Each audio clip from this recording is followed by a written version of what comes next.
welcome everybody. It's really, really good to see folk logging into what I think is going to be both a fascinating and really important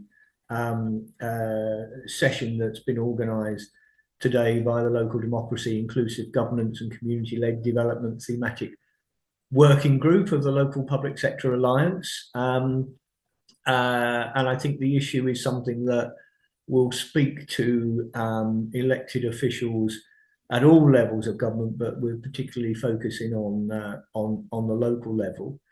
Lima, if you could switch the slide. So this, just to let folk know, are the four co-chairs of the group. If you want to find out a bit more about us, we're all on the website, and happy to have conversations with folk by email about the group and about what it's doing if you wish to get in touch at any point. Lima, if you could move us on, please.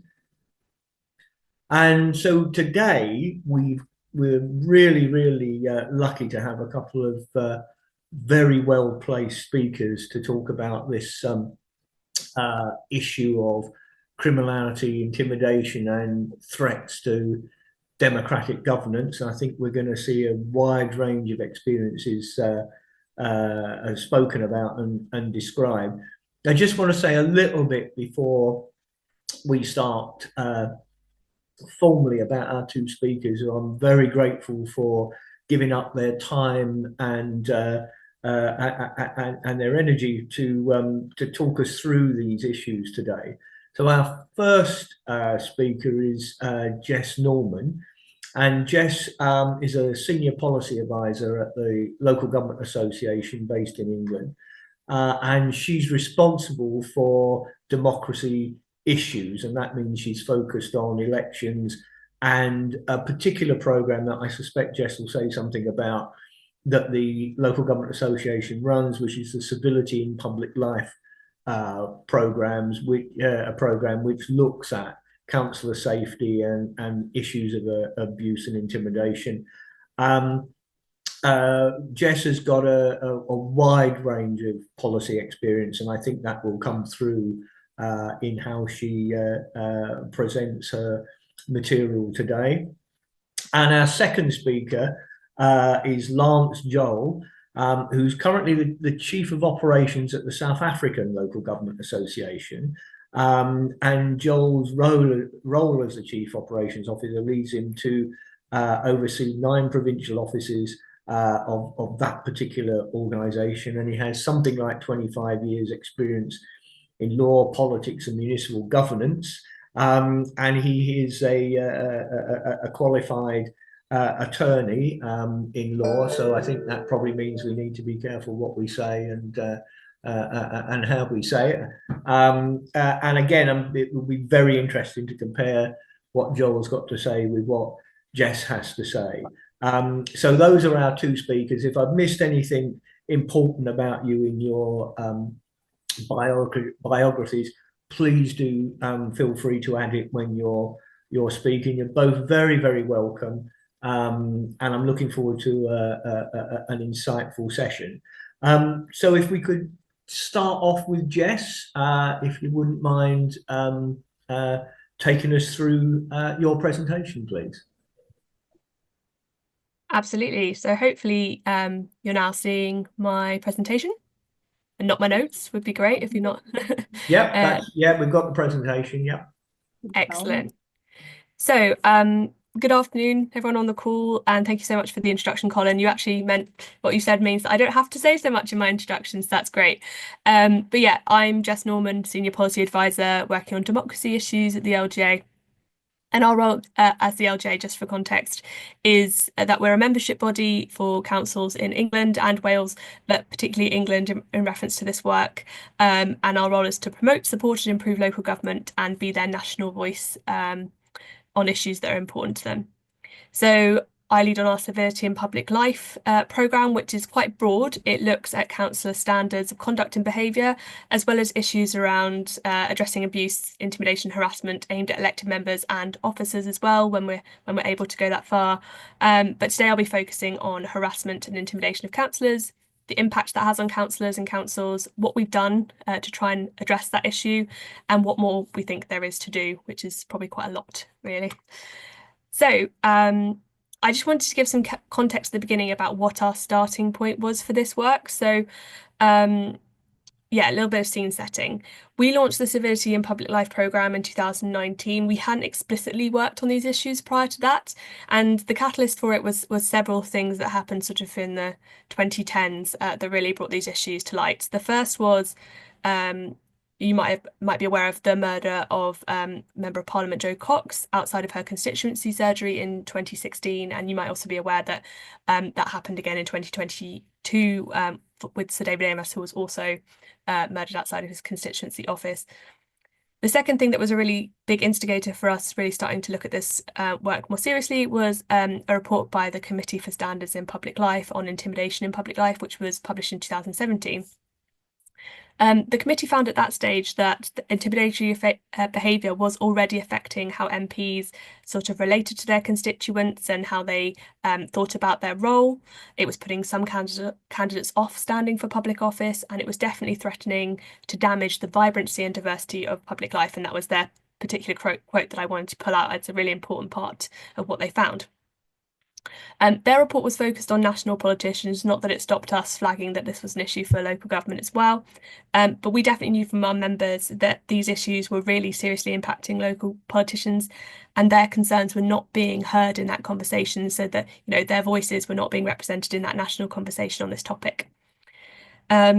So our members were also telling us that they were having a real hard time with the toxicity of public debate, and that it was becoming increasingly difficult to be a councillor because of the abuse they were getting from the public, and also sometimes from other politicians as well, and that was really impacting their well-being and their willingness to continue in public office, which is obviously a massive concern. There were also some really unhelpful perceptions and assumptions that were being made by the police and by civil servants. So the main assumption was that councillors just didn't experience serious threats or intimidation, and that when they did receive abuse, that it was like part and parcel of being a councillor, and they should kind of just get on and deal with it. That was really compounded. That really had an impact on how we raised these issues. So there wasn't a civil servant or a chief police officer who was really responsible for these issues. So when we tried to raise them, we sort of got passed around between different departments, different ministers, because no one really thought it was a big issue, and it just wasn't anyone's priority. So that was really compounded by a lack of evidence. There was no systematic method of identifying or collating data around abuse or crime against councillors. So that was the context we were working in, and sort of our starting point. So what did we do? I mentioned earlier that we launched this new programme, so Civility in Public Life, and at first we focused on the things that we thought were easier. So we focused on things that we could do with audiences who already understood the issue we were trying to address and were already receptive to our messaging. So kind of that low-hanging fruit first. So we produced a new model code of conduct for councillors, which puts civility at its heart and aims to articulate what good political debate and discourse looks like between elected members, so they could role model positive political debate and discourse. We developed guidance for, I think, probably the first set of guidance for councillors on handling abuse and intimidation. We compiled safety advice for in-person and online interactions, and we also successfully bid for funding from government to run some free personal and online safety sessions for councillors, and we now run that every year, and government continues to fund us to do that because it's so well received. But we had some really clear feedback from members. We were doing this work, but we were focusing far too much on putting personal responsibility on individual councillors. We weren't doing enough to influence other agencies, such as the police and also councils themselves, to understand what these issues were and to address them themselves, and try and prevent them actually, if possible. So to really get to grips with those wider issues of public intimidation and harassment, and to make some change actually happen, we needed to build the evidence base and construct a narrative that a broader audience could get on board with and really engage with. So in 2021, we launched a series of activities to build that evidence base. And to understand, councils' experiences of abuse and intimidation, which will allow us to benchmark going forward what was sort of going on, and help us launch a campaign about dealing with these problems, and that was called Debate Not Hate. So what did we find when we started these engagement processes? So we tried to really hard to prioritise quantitative as well as qualitative evidence, because we actually had been leaning on a lot of anecdotal evidence prior to that, but we really needed some hard numbers to back up our point and really get the point across to some people who weren't sure about it. So we added some questions to our 2022 councillor census, which has a really good response rate, and this one was about 5,000 councillors who responded. And that gave us our first proper indication of the prevalence of abuse and intimidation in local government, and it hadn't really been looked at in that way before then. So the responses shows that we were absolutely right to be concerned about it, because what we found was abuse and intimidation was an issue for 7 in 10 councillors, and a third felt that they sometimes felt personally at risk whilst fulfilling their councillor role, which I think people found even more shocking, that they were actually worried about their safety quite a lot of the time.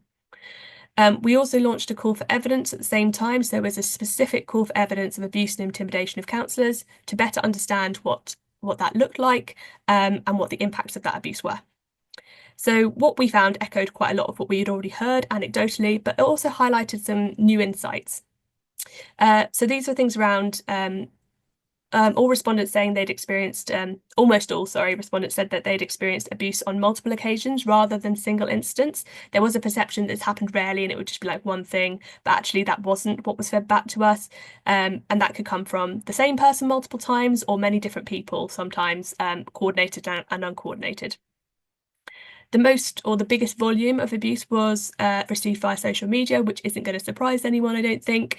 But actually 64% responded to say that they had had abuse or intimidation in person as well. So it wasn't all on social media. And actually it was those instances that people were really concerned about, the in-person ones where they felt threatened and personally at risk. Half said the abuse was ongoing rather than a single instance, so it showed the persistent nature of some of the issues, that actually there were ongoing concerns that just kept going and sort of never went away. And 59% believed that abuse was actually triggered by something. So some people said, oh, it's just being a counsellor. Anytime I say anything about anything publicly, I get abuse. But others, and just slightly more than the other group, felt that there was a specific thing that usually triggered it. So sometimes there were things like a specific decision of the council that was contentious locally. Sometimes it was a position of a party or them as an individual on a particular issue. Sometimes it was to do with public performance or poor public performance of their organisation being publicised, and then all councillors sort of got abuse about that. Or it could be about really specific things like planning decisions, stances on Brexit, council's involvement in COVID vaccination programmes and climate change programmes. Those are the things that came up then. I'd say since then, there are other sort of issues that really create those kinds of triggers. So things like the riots last summer, Gaza, Israel issues. So some of those international things playing out quite locally.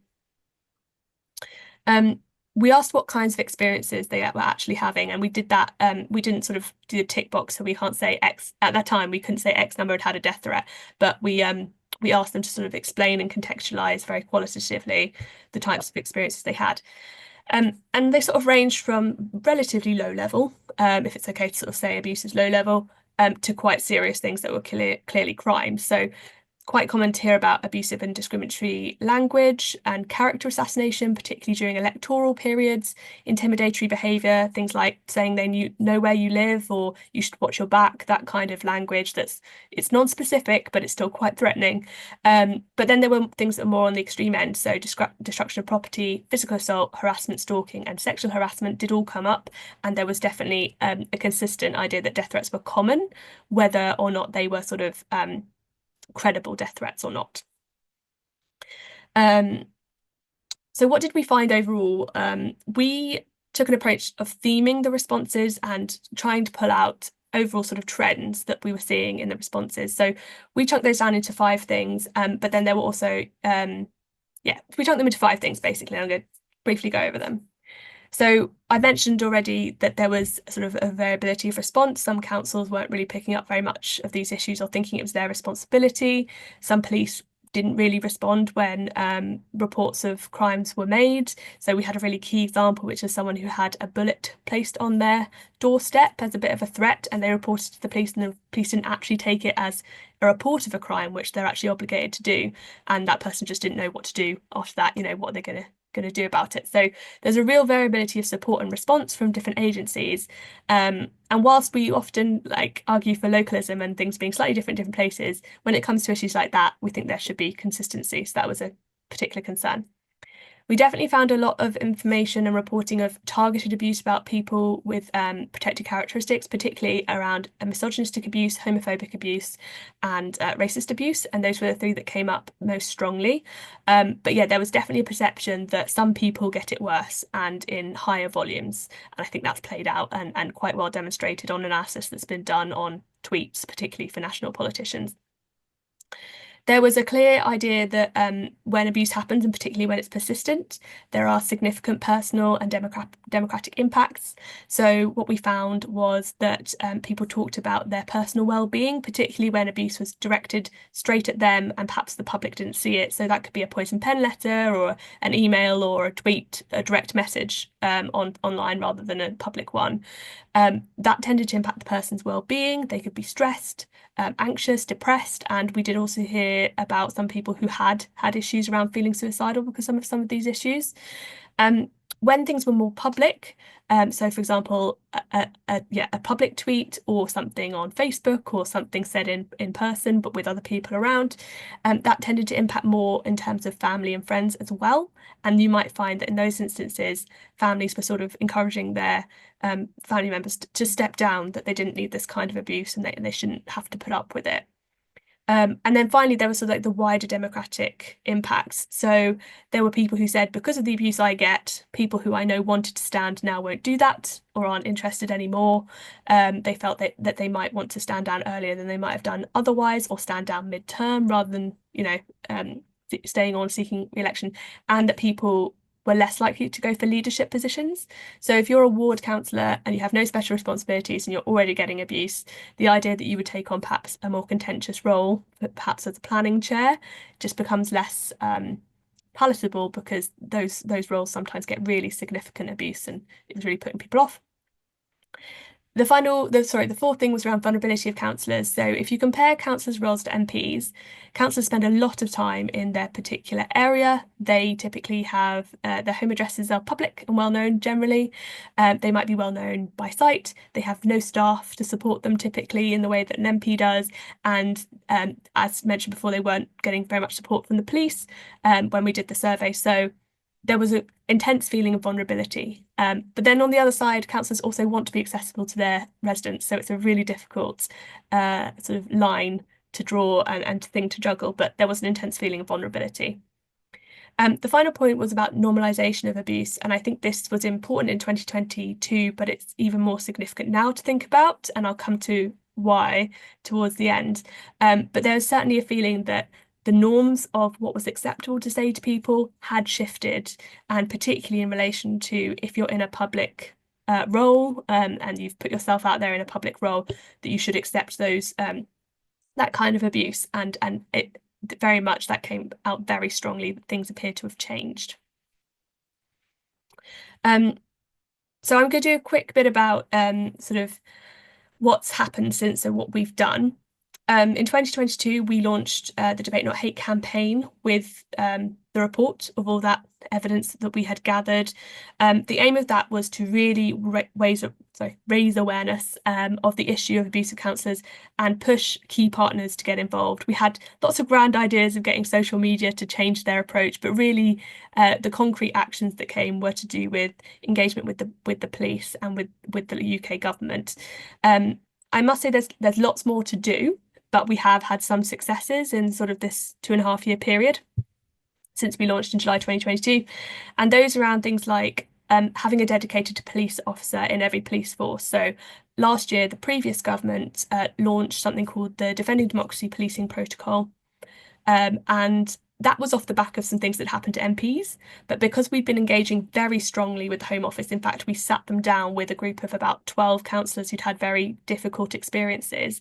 And that was probably the first point that we really felt civil servants were listening. So, we wrote our reports and we sent them all that stuff, but they really needed to sit down with some counsellors and hear what those experiences were like to really understand the impact. Having them sort of explained by someone else just wasn't doing the trick.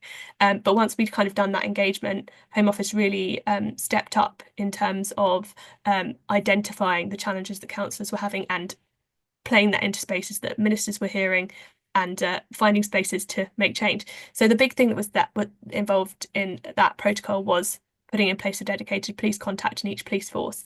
That is now in place. It's not perfect. There's going to be lots more to do to improve that support. But for the first time ever, councillors should be able to pick up the phone to someone and report issues, or at least be directed to them when they call the police, that are linked to crime that is linked to their elected role and safety concerns that they have. That's all a work in progress, but it's a really positive step and it didn't exist before.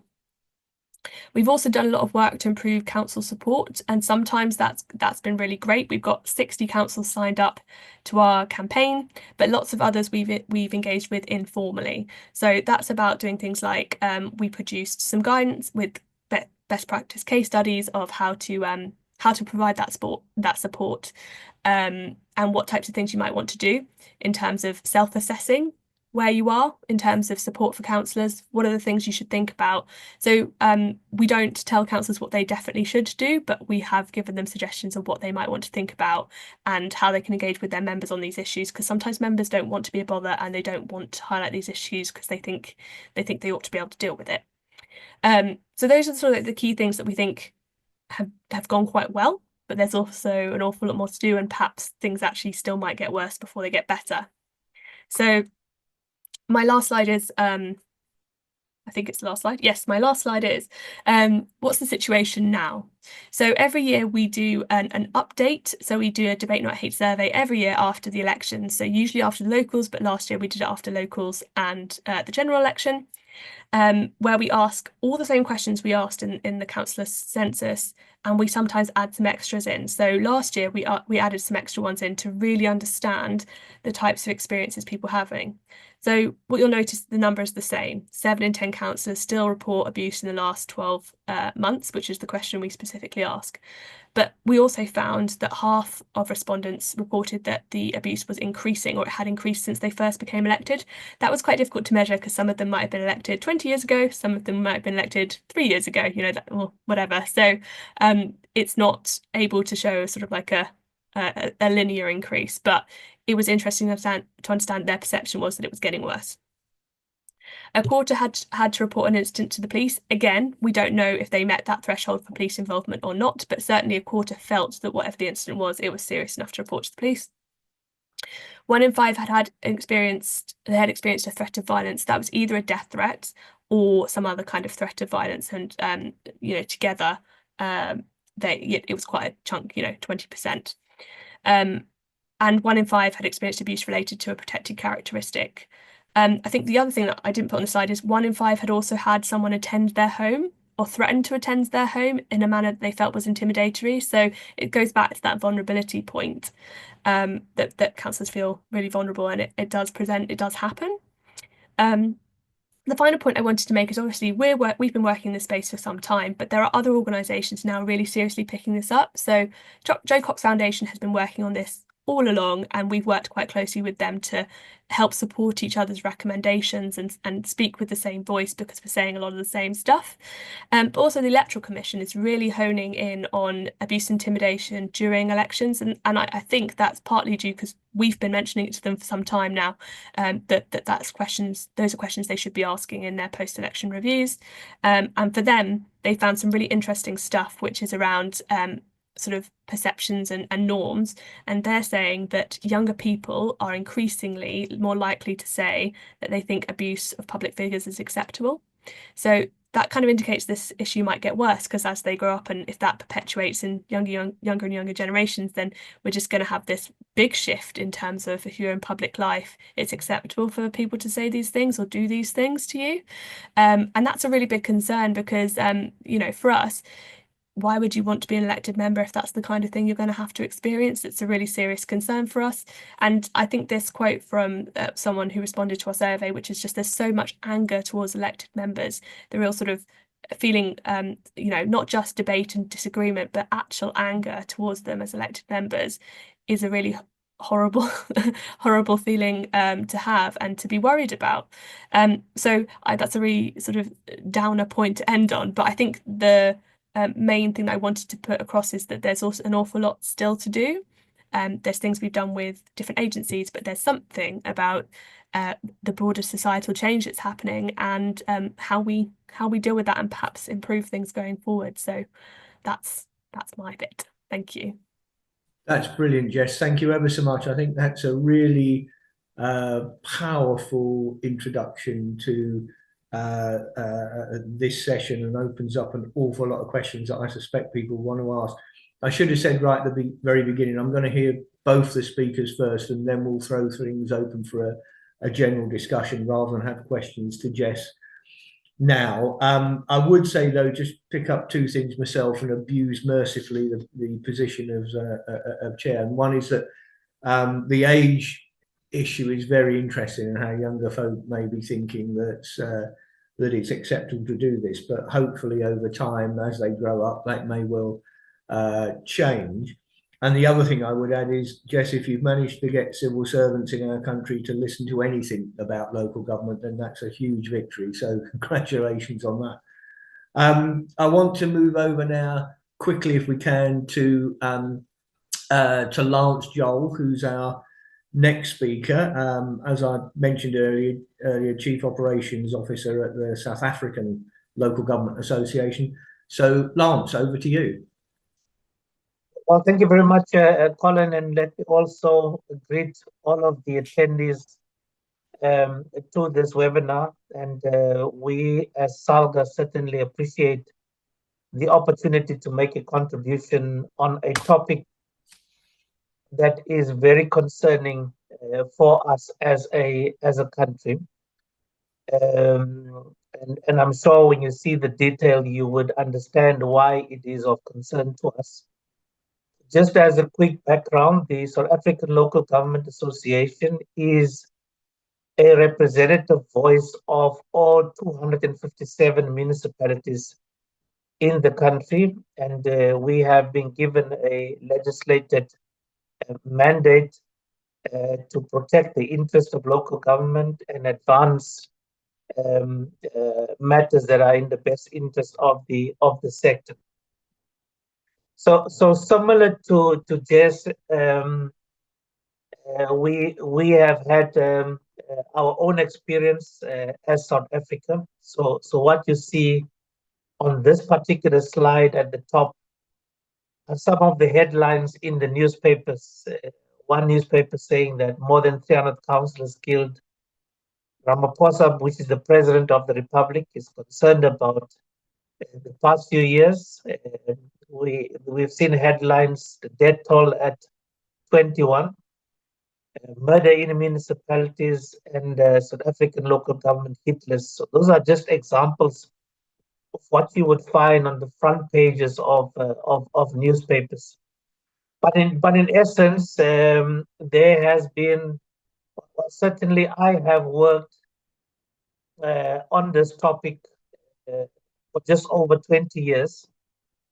And we have seen a growing increase in the number of cases of intimidation, and ultimately also the killing not only of municipal councillors but also of municipal officials. And we've also seen that there is a growing trend of the destruction of property when it comes to what we call service delivery protests, meaning unhappiness on the part of communities and directing their frustration to elected officials and the assets and properties of municipalities. We've done two studies in 2016 and 2018 respectively, and those studies are very much in line with the picture that Jess has just presented on the part of the UK. just to give you a sense, these are the issues we have to deal with. So it's just an example of some of the pictures that you would find across the country linked to a range of issues. But what we've been able to ascertain is that where communities feel that the engagements with the state officials do not bear the necessary fruit, they would take to the street and protest. And with protest comes destruction. We have also seen in other instances, some have chosen the non-violent route and have approached the courts to try and settle disputes between them, but also where there is unhappiness, just general unhappiness, people show their frustration by burning things. Whilst we have had most recently last year, in May, we had the national and provincial elections. People went to, of course, use their pens and the X's that they put with those pens to put forward their stance. But where there is no outcome through an election, they would then resort to violence. We have seen the direct attack. Here's some pictures for you. Attacks of, so you see burning is quite popular at home. So you can see there an example of a councillor's house being burned. And then also other ways of showing frustration where you see the sewage or feces being thrown at the councillor's house. So it is becoming a very common development, not only in certain centers, but across the country. The reality is that councillors are the public officials that lives closest to the people and live amongst the people, and quite often do not have the protection that public office bearers at other levels of government have. So they live with the people know where they live, people know whether they have security or not, and they become the easy targets as the face of government to the people. Here is some statistics on the assessments that we have done, where you can see very similar to the UK example that 66% of councillors have reported exposure to one form of violence or the other, and at both male and female level have violence been experienced, and quite often women councillors are threatened with harm. They are threatened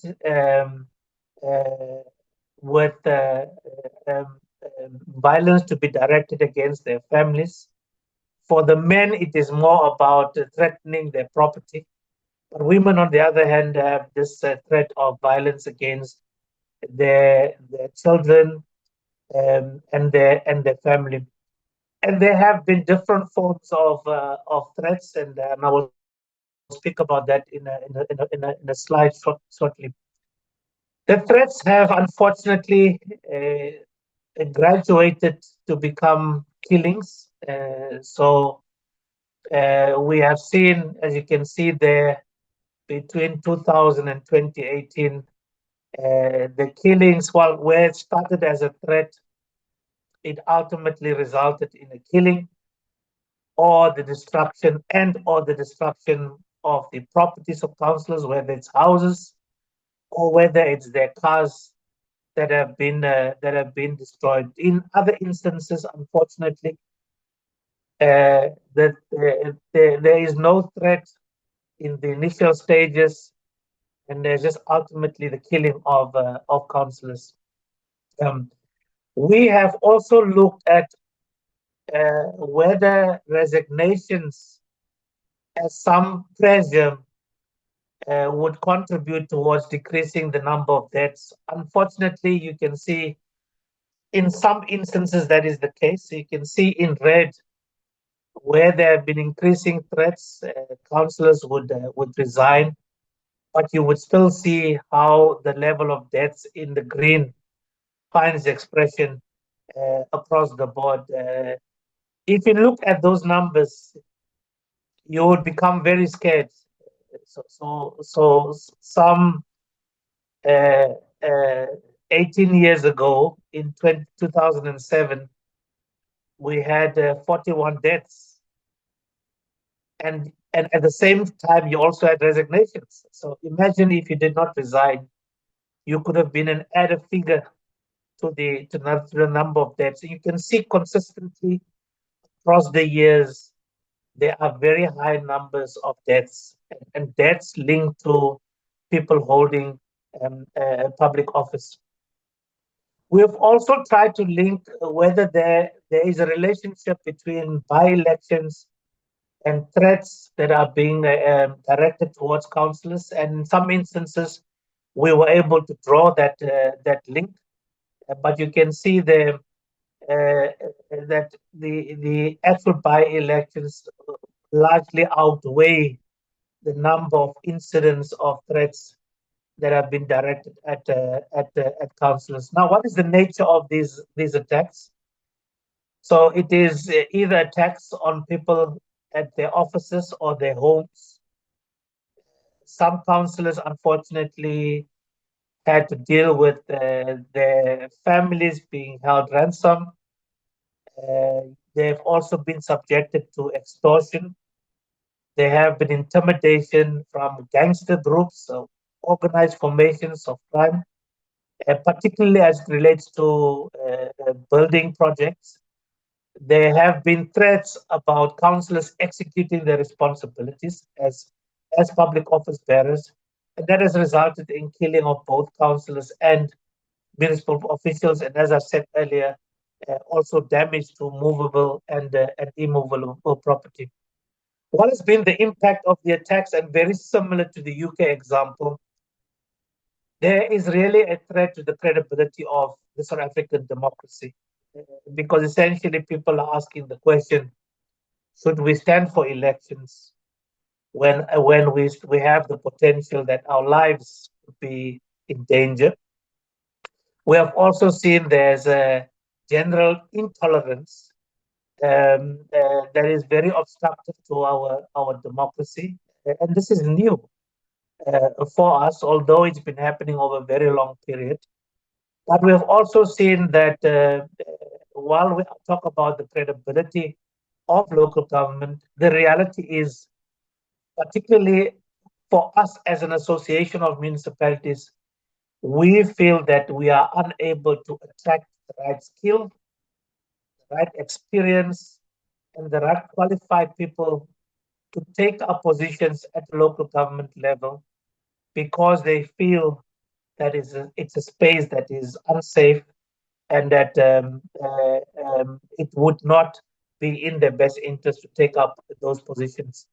We have, quite interestingly, 2 years ago, we have looked at the UK example, and our councillors are essentially saying exactly the same things that some councillors in the UK are saying. They are on an ongoing basis demanding better protection.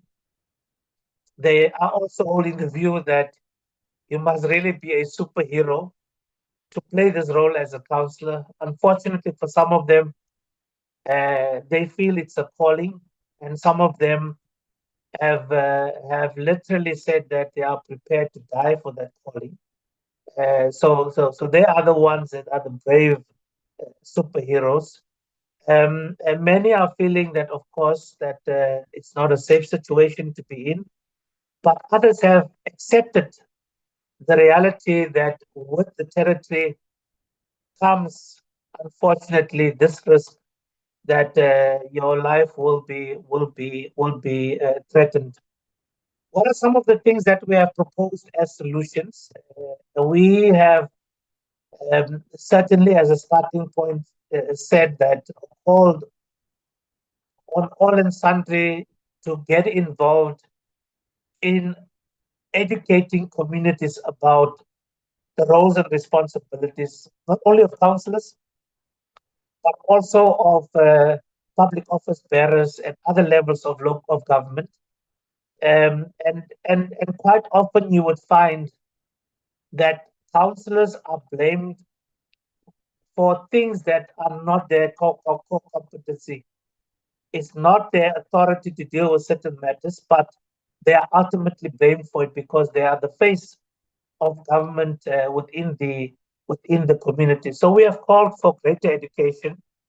Secondly, we've also called for a national campaign on social cohesion and getting communities to take ownership of the elected officials and be the first line of defense of those elected officials. We have also, because we have strong communal areas where we have traditional leaders, we are a party-based democracy, so we have also called upon traditional leaders as well as political parties to create platforms for engagement and for them to become more involved in clarifying roles and responsibilities and protecting the interests of councillors.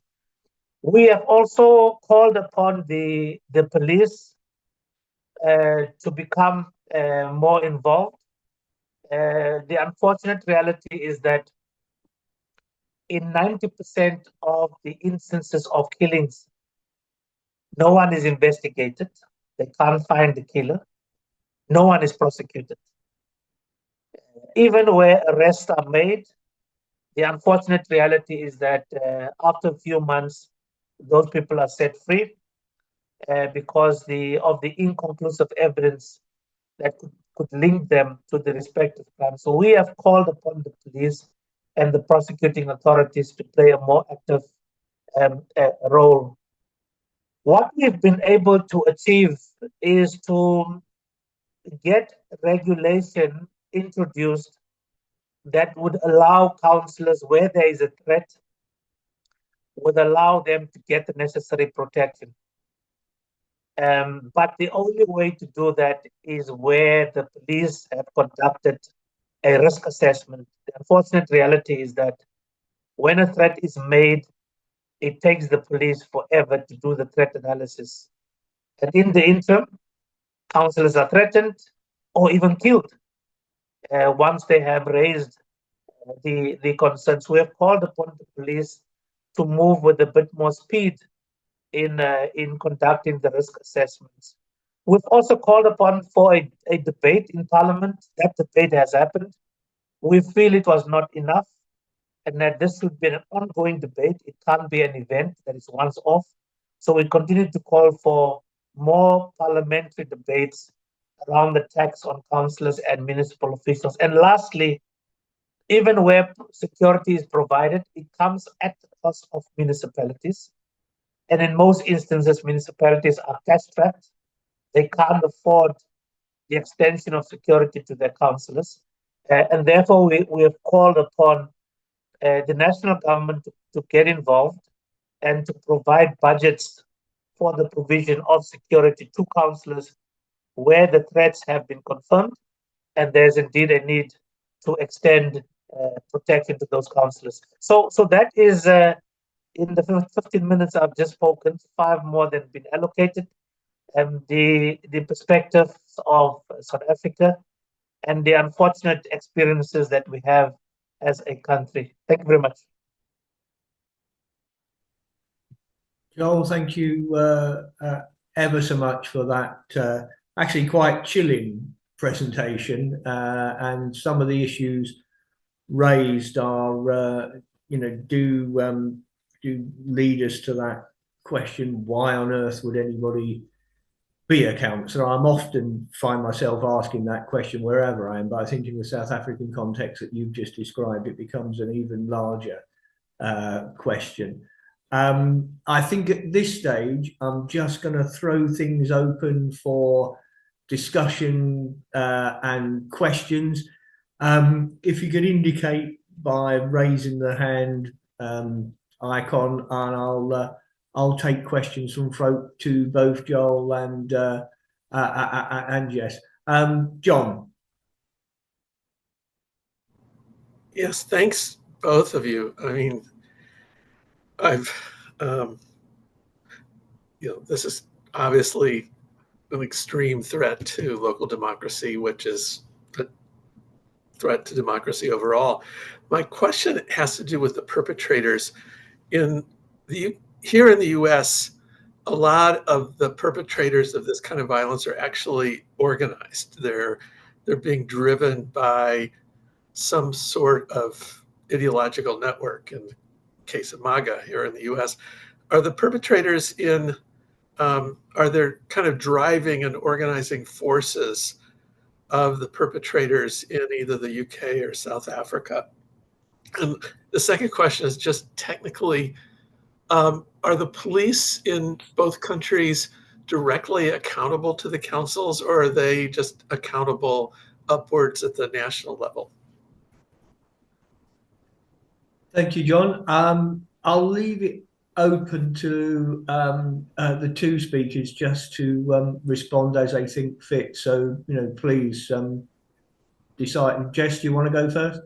Yeah, I'm happy to. I think the second question is easier. So in the UK, in England and Wales, there are police and crime commissioners who are responsible for policing. So councils are not responsible for policing. However, they are part of the scrutiny process in which police and crime commissioners sit. And in the future, the plan is that policing will actually go up to regional mayors. That's what's supposed to be happening in the UK. So in terms of priorities for those police forces, it's not for council. Well, yeah, councils don't get to set that, and there is national directive through the Home Office as well for policing. So that's probably the easier question. In terms of are perpetrators organised? It really depends. I think the breadth of things that people get triggered by and start abusing councillors for is so broad. There can be organising groups. So when it comes to things like, so for example, in London, we have something called the ULEZ, which is the ultra low emission zone, which got extended last year. I think it was last year. And it's massively connected with things like clean air initiatives, but also climate change and a move towards decarbonisation. Lots of people don't like that because they don't agree it's a big issue for them, and they felt that perhaps they were having these extra charges put on them for driving a car, and it was going to massively impact them. So there was a lot of issues around councils who support that and councillors who support that. So like green councillors, for example, but in certain areas that could be quite coordinated. And in relation to that coordination, that might also include things like criminal damage of public stuff, like the cameras that enforce the ULEZ, for example. So it can be coordinated, and there are specific examples of things like that, like low traffic neighbourhoods, councils who try and bring those in.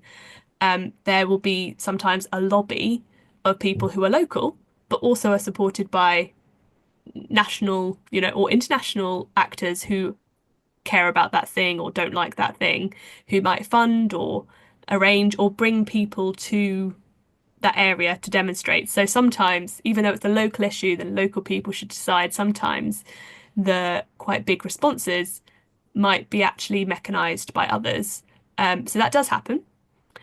You then have hyper-local decisions, perhaps, that aren't like that, where there's like a campaign of people around it. So sometimes abuse can be about things like a license for a business that gets turned down, and then that business person perhaps decides that it was the chair of that committee who just doesn't like them, and then creates their own campaign against them, and it's very individual, and they are not supported by a kind of coordinating set of people. So I think both happen, and about lots of different issues. So I think it's a bit of both, basically. Thanks, Jess. Lance, do you want to add to that?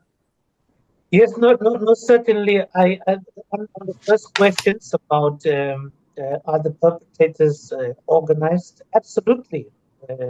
Firstly, when we certainly analyze the the protests that find expression in our municipalities is that they are very organized.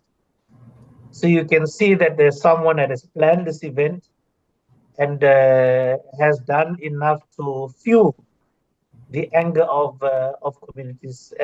So it's protests are very organized. They are barely, it's a minority of very exceptional circumstances that protests are spontaneous and out of the blue, but ordinarily very organized. When it comes to killings, it is even more organized. It's literally assassinations by people that are not taking a chance. They've done it before. And that's why it is quite difficult for the police to find the perpetrators.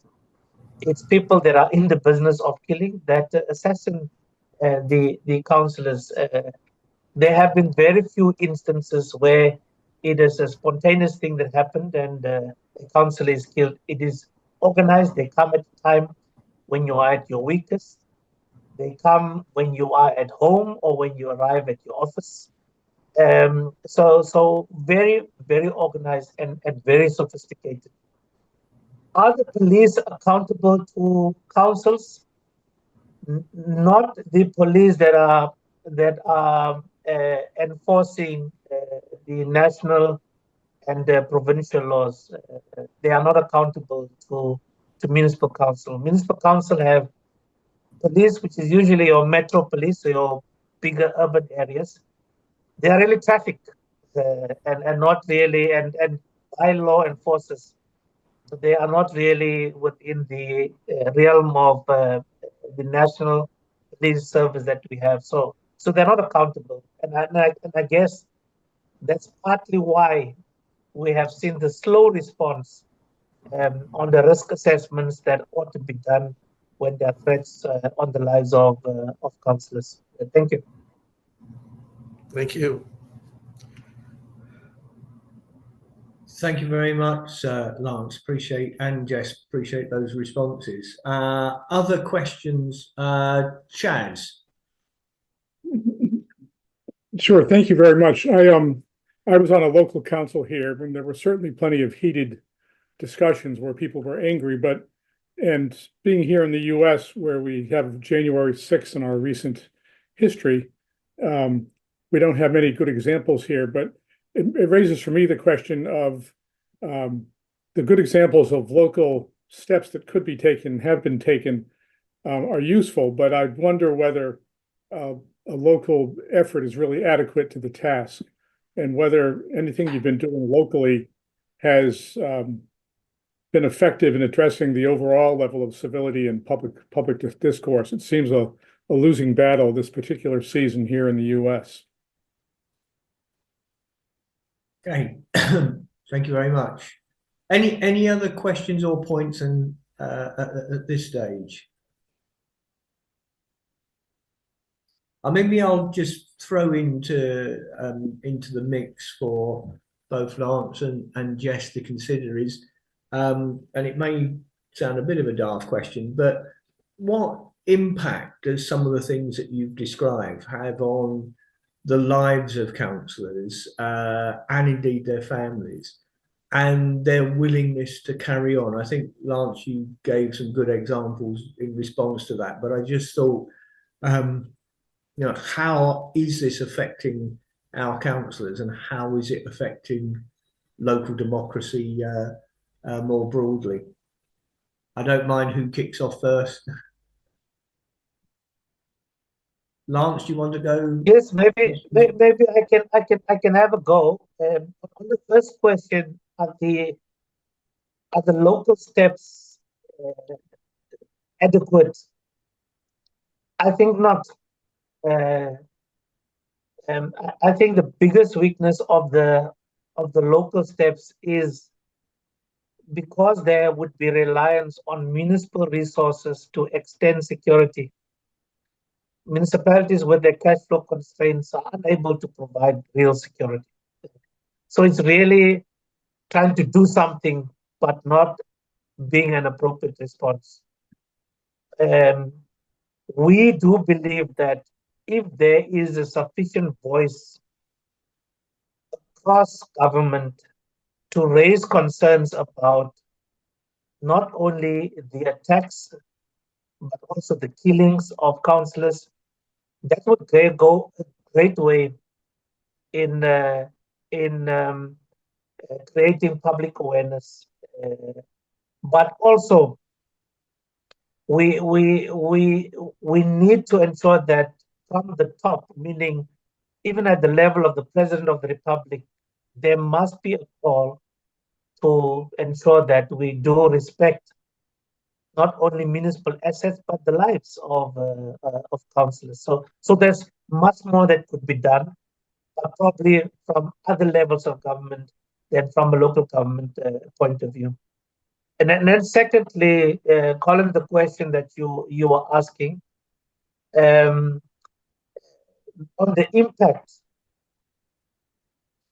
I think it's a very difficult question in our context in South Africa, because in many instances, people give up their permanent jobs to become councillors, because we do remunerate councillors for playing that responsibility. So it becomes a job. It literally becomes your bread and butter, your income as a councillor. And in many of the instances where threats are directed to councillors, the first thing they think about is, if I leave, I'm not going to get my job back. I can't just go back to my employer and say, I no longer want to be a councillor, I want to come back. So the first thing they think about is the lack of income should they step down as councillors. And in most instances, they would rather take the risk, because it has become about financial survival more than your survival as a person. So they accept the risk. They try and live with that risk. I can share with you a story. In December, I went to where I grew up, and I met one of the councillors from our city, and he was surrounded by 4 bodyguards, and he was saying to me that he has lived in a secret place for the last 2 years. He has not been to his house for 2 years. And I asked him the question, so for 2 years you have accepted to literally uproot yourself and live with these 4 gentlemen who are your bodyguards? And he says, I don't have an option. Where am I going to find a job? So it is a very serious matter, but some have taken the risk because their livelihoods depend on it. But the reality is, Colin, that it does not only affect the councillors themselves, it affects their partners, their wives, their husbands, it affects their children, it affects their extended family, because the level of sophistication is that if we can't find the councillor, we will find his children, we will find his wife, and extend those threats there. And yet people still continue to take the risk. But as I'm saying, at the bottom of it, I believe, and certainly from what I have heard from councillors, is not as easy as walking away.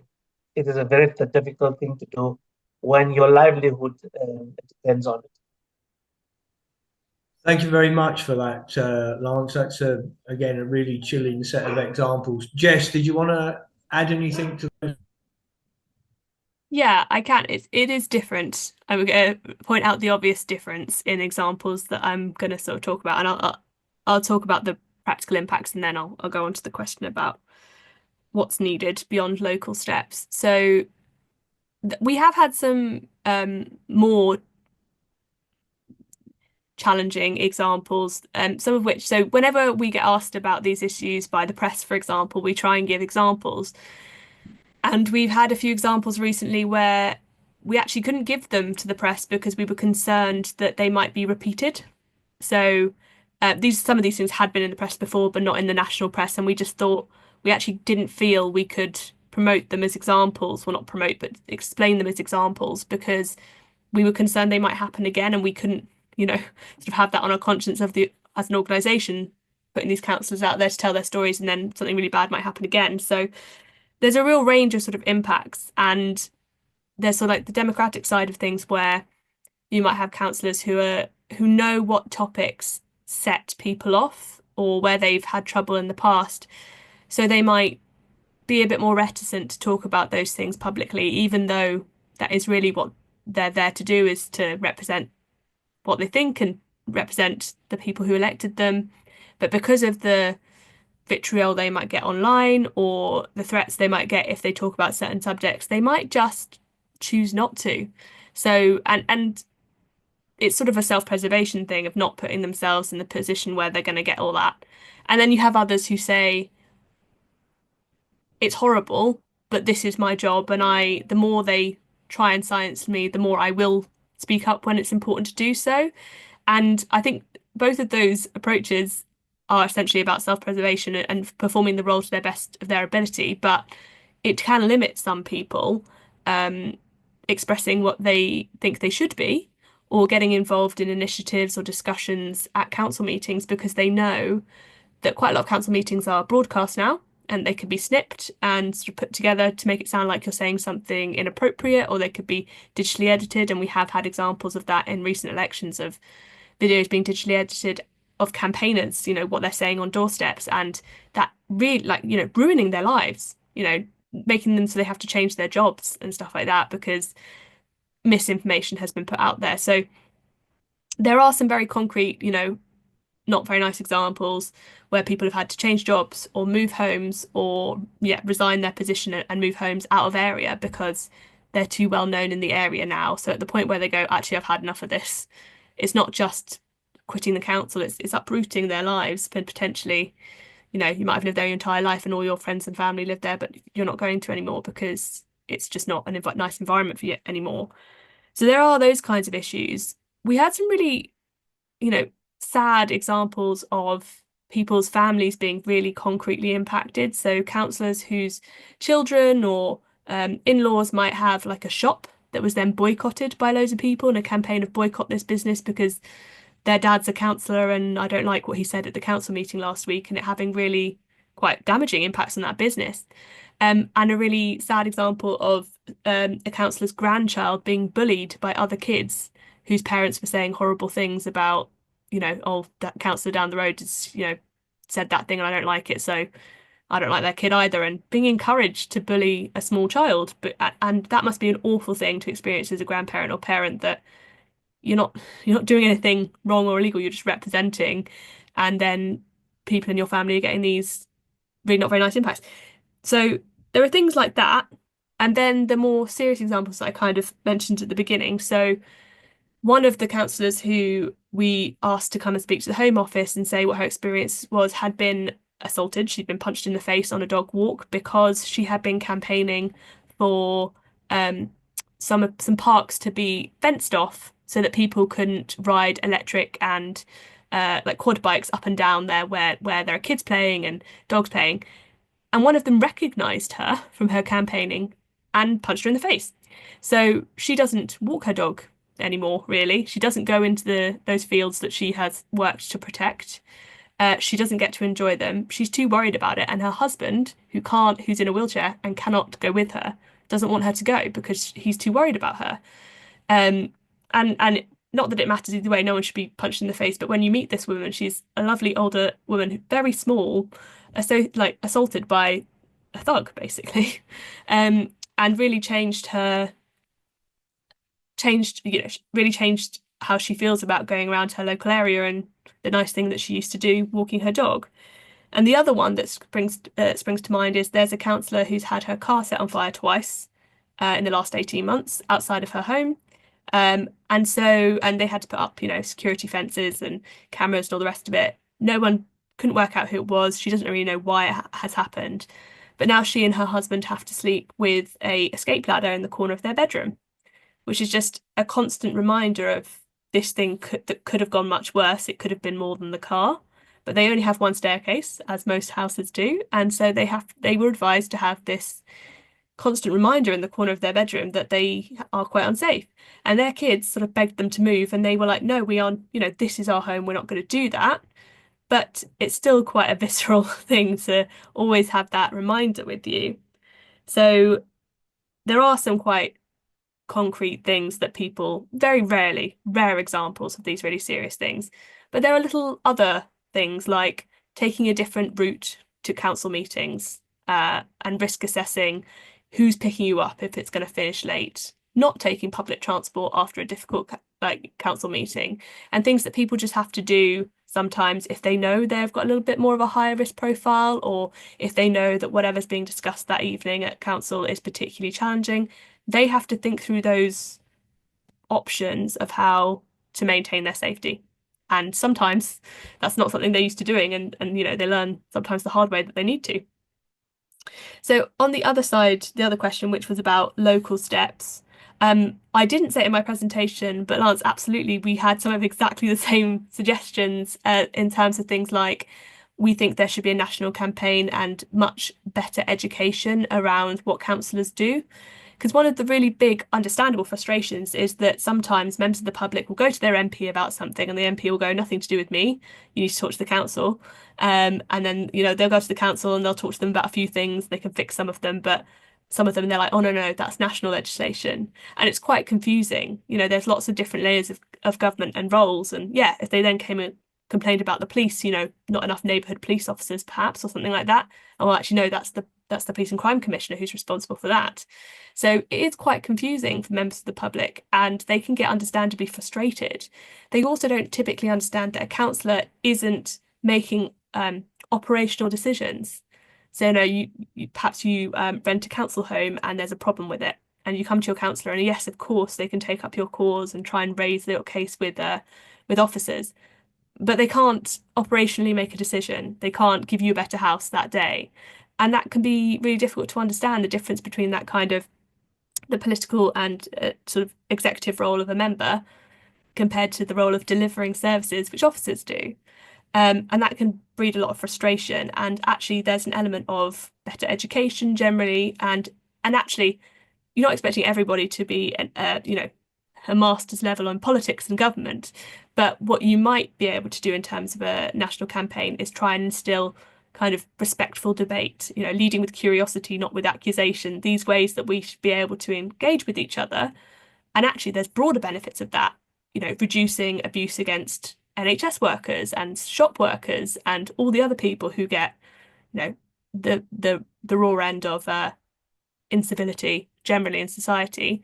Perhaps there's a broader thing that we need to do. We also totally agree that councils shouldn't have to pay for protections for their councillors, because they just don't have it. They just don't have the money. And you never want to be in a position where a councillor says a councillor's got a really serious concern and no one can pay for security.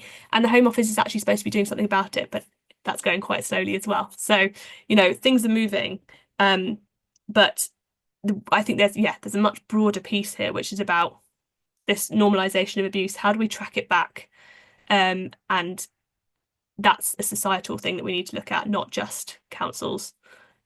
We kind of tried it at the LGA. We tried to put out communications that were about improving that public discourse, and actually what happened is it kind of annoyed people, kind of made them worse. so it didn't work really, and it needs to be much broader than sort of one organisation spearheading it. Thank you very much for that, Jess. And I think, you know, listening to the two responses, you can see that the issue is the same. It's the intensity that tends to be the key factor, and that I think we've got two ends of a very long continuum of abuse and intimidation to members represented in our two speakers. And you know, that what struck me about what you just said, Jess, was how quite a mundane issue of fencing off a park led to somebody being assaulted in the street. So this idea that it's always some big political ideological issue that that is the cause of some of these things. Simply isn't the case. It's a councillor just doing their job. Any other comments, questions, things people might like to raise? Do what the two speakers have said resonate to your countries and your local government systems? Colin, I think there is a question on the chat box. Didn't see that. Sorry. Yes, Lima, if you've seen it, do you want to? Sure. The question is the demographics of councillors who are threatened or leave, female or minority status. Who are the perpetrators? Who wants to go first? I think we just finished with Jess. So Lance, do you want to pick that one up first? Well, the perpetrators themselves vary. So our study concluded on a number of potential perpetrators, especially where arrests have been done. So firstly, because we are a very strong political party system, we have seen that within political parties, there are disagreements and there's competition. Some of the attacks come from within a political party. Secondly, we have also seen that amongst political parties, there have been threats, attacks, killings. So one party competing with another party in a particular area, we have seen that there is attack. So within political parties and between political parties, we have seen the perpetrators are coming from those. But thirdly, we have also seen that, and it's a recent development, and I think, and it's become increasingly concerning in the last 2 to 3 years. We have seen a mafia approach, particularly on projects where organized formations of criminal elements are approaching councillors, are approaching municipal officials, and are making demands on building projects. You will appoint us, or you have not appointed us. We want a share. We call it the construction mafia. It is something that we are dealing with in the country quite aggressively as we speak. And then in the minority, it is really about local disagreements that people have as part of a protest. But in the main, it's within parties, it's amongst parties, it is organized crime elements that are in the most instances involved. We have seen where councillors have raised concerns about certain projects being allocated. They were threatened. So when they questioned the appointment of certain contractors, certain service providers, they have been threatened. They have been attacked. Their cars have been stoned. So in those instances where people whistleblow, they've also been subjected. But of course, that would come from key elements within in our instance, the construction space. So those are there attacks based on demographics? Not necessarily. But what we have found in our own assessment is that there is one province in the Republic where we have the highest number of attacks. Attacks, the highest number of killings, the highest number of attempts on the lives of councillors. But we have also seen it slowly spreading to the other regions, the other provinces in the Republic. But we can see that there is one province where it is a regular occurrence. We are quite happy at this stage. Let's hold thumbs. We've not seen any deaths in that area for this month of February. I'm hoping it stays like that.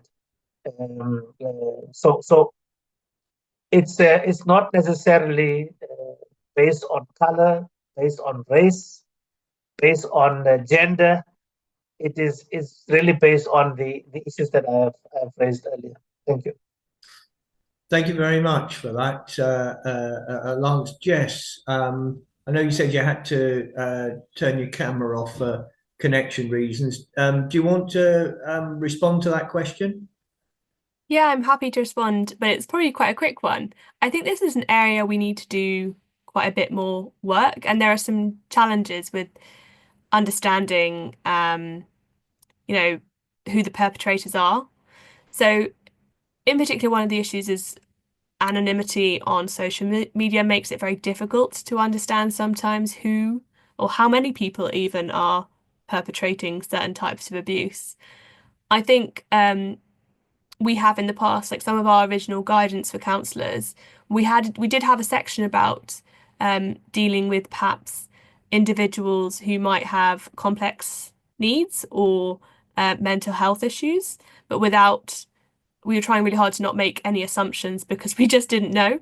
But some of the issues around like fixated individuals can be an issue in stalking, and that was worth mentioning. But I've got to say, our evidence base for who are doing these sorts of things is probably not good enough yet.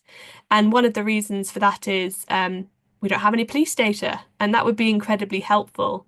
So I can't remember if I mentioned in the presentation, I certainly wrote it down, but I didn't read my notes verbatim. But one of the excellent bits of progress is that the police have a system where they record all of the crime, threats, anything related to an MP's role. And it's a national system, and they use it for national sort of security mapping and understanding what the risks are against MPs. And the plan is that they will be replicating that for councillors. And it's going to take an awful lot of work, and it's going to take an awful lot of education as well in terms of identifying abuse that is linked to your counsellor role, because lots of if you call up 111 which is the non-emergency line in the UK or 101, whichever it is, and report something because you're a counsellor, it's not a given that the person taking the call is really going to understand that that's something that needs logging. So there are buzzwords that we might need to teach counsellors, like the particular operation it sits under, like to say that. But at some point, there will be a system where police forces across England might be able to produce stats and to compare and to, that we can follow up on and understand, okay, that was investigated and someone was spoken to by the police or possibly arrested or possibly prosecuted. And then that'll start to give us a bit of an idea as to who the perpetrators are, particularly of those more serious cases that meet a criminal threshold. The stuff underneath that, in order to assess, who perpetrators are, we're probably gonna have to get at that in a different way. And to a degree, it depends what the issue is. So yeah, very much if it's something that perhaps that sits in national trends, or if it's like a far right issue or a far left issue sometimes, there are groups of people we're aware of in terms of cohesion issues. But if it's something more localized, like, you're the head of the planning committee and you turned down my extension, which is sometimes the level of like things that actually cause problems, that could be anyone, really. So I think this is definitely an area that we need to do more thinking in. And we also get pushback sometimes from counsellors who think that we're mischaracterising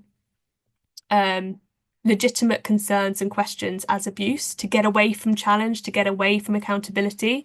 And I'm sure it could be spun that way, but we also have legitimate examples of actual abuse, actual intimidation and threats of violence. You can't say that's being held, that's not holding someone to account, that's a crime.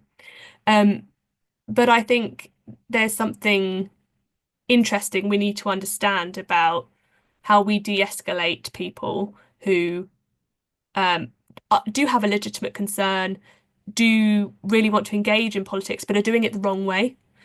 So it's about sort of disaggregating these different perpetrators from, serious perpetrators doing quite serious things, all the way down to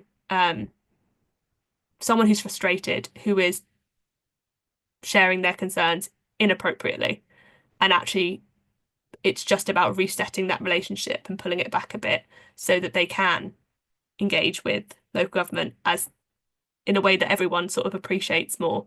So there's I think they're probably different types of people, but we don't know, we don't have enough information at this stage to be more exact on that.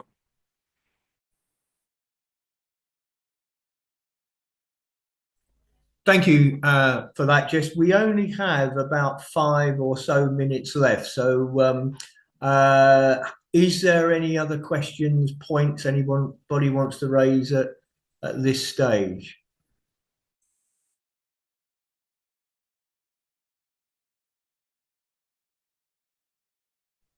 Can't see any hands or anything. No.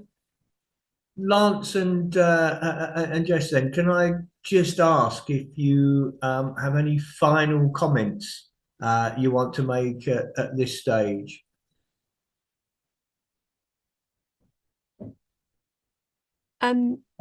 Jess? I mean, I was just going to say it's I think it's really interesting when we do these sort of international comparisons. Obviously, there's lots of differences in what we've talked about today, but it's quite interesting to see what the similarities are as well. And I would be intrigued to hear from other countries about the issues they're experiencing. About 18 months ago, we met with the Dutch Home Office, or the equivalent to the Home Office, with the UK Home Office together. And we found that we gave presentations to each other about the issues we were finding, and both sides of the room were nodding along, saying, yes, we recognise that. Yes, that's what we think the problem is too. Yes, that's what we think might help. And so it feels like there is a sort of coalition of concern and also, evidence out there of what things do and don't work. So if anyone here has interesting things from their countries they want to share, I would love to hear about it, because we've got lots of ideas, and then there are areas where we go, oh gosh, don't know what to do about that.